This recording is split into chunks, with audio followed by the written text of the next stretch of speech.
Hello everyone and welcome back. It's Zekiel here, and this is another lore video about Guem, a writing project that me and my friends have been working on quite some time now. But before I get into the lore, I'd like to thank everyone who watched and who actually engaged in the comment section.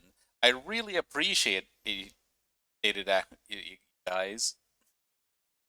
I never really expected actually many people to even look at it. And I really appreciate everything. Thanks again, guys. As for this video, it'll be on Guem's magic system, which, to start off, magic in Guem is, as far as learning it goes, pretty much a language. String together different word power, and the effect then depends on things like your concentration, how much mana you can put into it. Generally speaking, though, anyone can use magic, just that not everyone will have the same ease of using it. And where does where does magic come from? Well, magic is fueled by mana, and mana comes from the realms of magic, which are well, they're alternate planes of existence, such as the plane of fire, plane of earth, water, etc. And a well, magic enters the material world through areas where the veil separating the material world and the realms of magic is thin. And a good way to tell when you find such an area is when you find the Argareth flower. This flower doesn't need sunlight or water to grow. Instead, it roots itself in the veil separating the material and magical realms. And it actually feeds off of some of that magic energy. But it also releases magic energy due to acting as essentially a conduit through magic can flow. You can think of it as skimming off some of the magic since it's rooted itself into the veil itself. And the realms of magic themselves are inhabited by elementals, such as there's earth elementals, ice elementals. On areas where the borders of two different realms are, there's combined elementals such as a magma elemental, steam elementals. Elementals can really come in many shapes and sizes, but they always tie to one or more the basic elements. Now, I mentioned earlier that not every species can use magic in the same way or even same degree of effectiveness. And that's because every species has a certain magic affinity scored from 0 to 100. Those with a affinity of 0 have so little magic within them and such a weak connection to magic that they cannot in any meaningful way use magic on their own. Instead, they would have to rely on enchanted items, on activating scrolls made by other people. The dwarves actually are an example of one have low magic affinity, but they do have some. And since magic is a language, and combining different keywords grants different effects, the dwarves tend to use combinations of great runic machinery, things such as golems and even defensive turrets. The Arachne are another example, but instead of using runes that are carved into material and require something very solid such as stone or metal, they tend to use seals. Wizard ink, which is the name for a type of ink that is very conductive to mana, is used to write on the various paper talismans and grant them various effects. These are usually more passive in nature, such as granting luck or warding off malevolent spirits. But there are active versions as well. Some of them even explode. For those with a magic affinity rating of above 30 but less than 50, such as the centaurs, they can use magic in a more direct sense by casting spells instead of having to transcribe them onto talismans and using. But they require magic focus to help them get a proper grasp on the mana that they're using, such as a wand or a staff. Humans, on the other hand, they range depending on the individual. They tend to range around 50. There's a certain variance where some of them can vary as low as 30 or go as high as 70.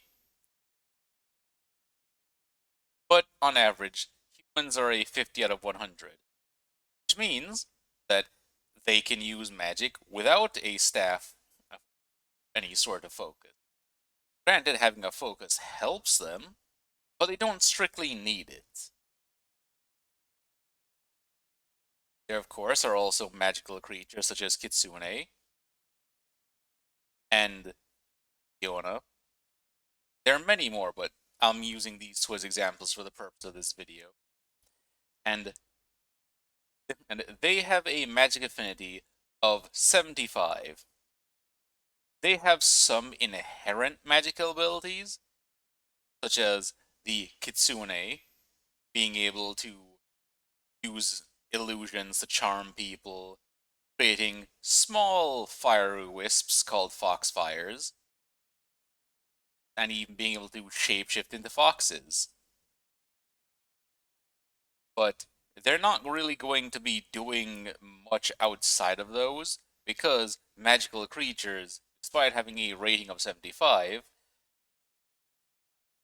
it's not that all magic is open to them in that sense. It's more that they get a few abilities that they can use and just naturally, but anything beyond that they have to learn. They also may have difficulty learning things that conflict with their nature. For example, you will never find a Yuki-onna that learns pyromancy. High elves happen to be one of that have a affinity of 100. Another example would actually be dragons. What this means is that they don't really have magical abilities inherently the way magical creatures. Instead, it's that they have the capacity to use any type of magic, and they also learn it fairly easily as well. They also have a strong connection to the arcane, in which is part of why it is that it's much easier for them to learn how to. They just have a stronger connection when it comes to manipulating mana. Now, emotions can also affect magic, and there are certain people, such as a group of mages, and actually perform ritual self-mutilation in order to enhance their magic, because the strong emotion in the form of pain for the masochist is the pleasure they receive, can actually be used to affect their magic.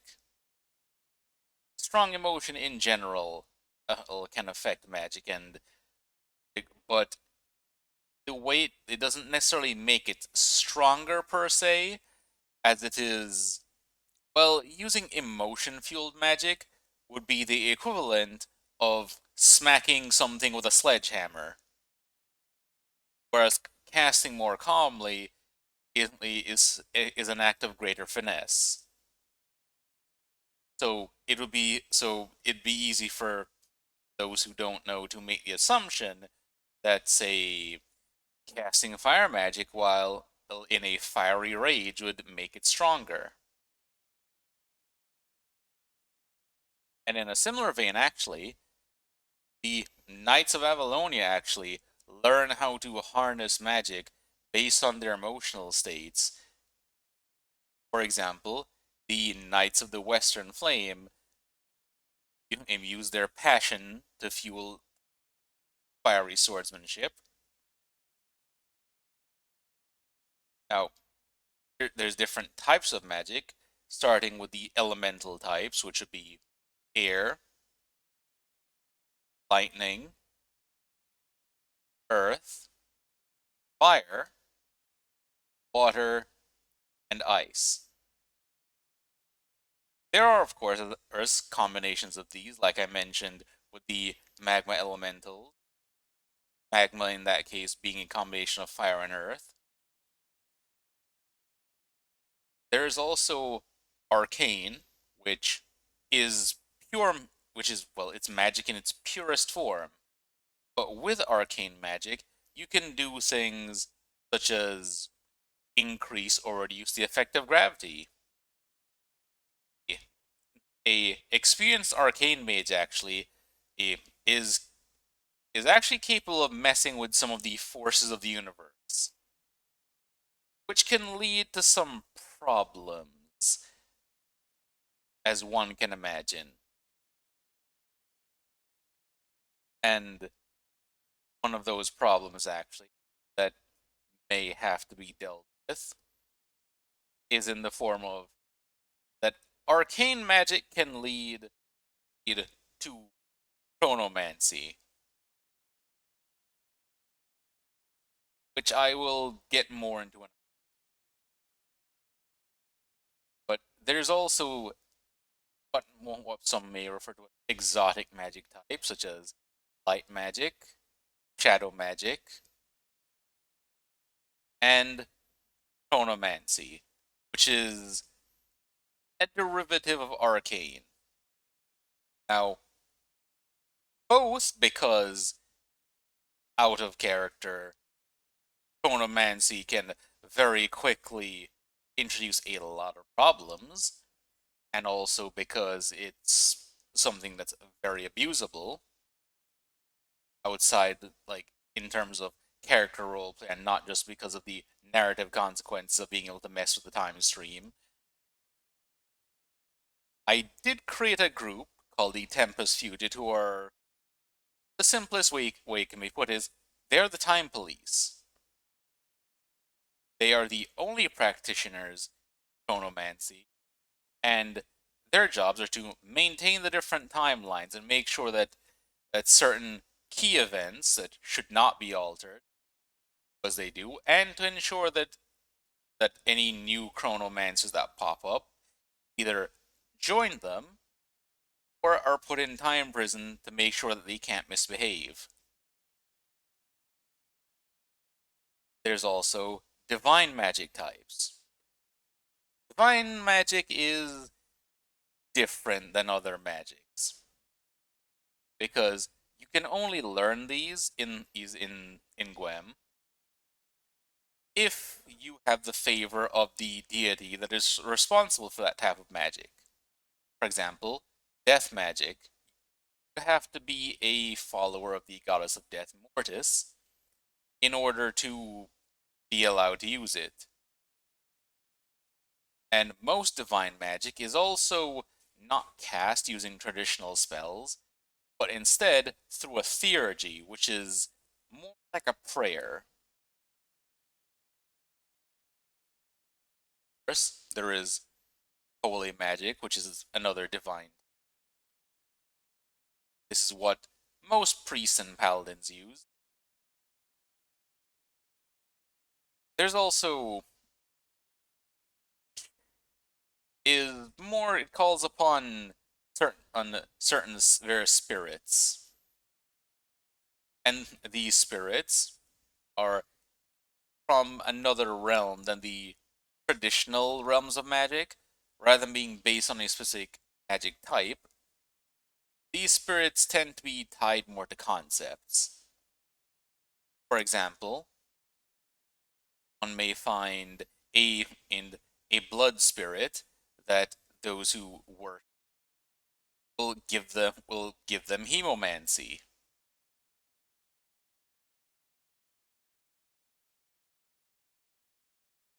But that's about it for this little episode on magic. I hope I covered all of the magic related. But if you have any questions or comments, then feel free to put them in the comments section. I'll be sure to read through and respond to them.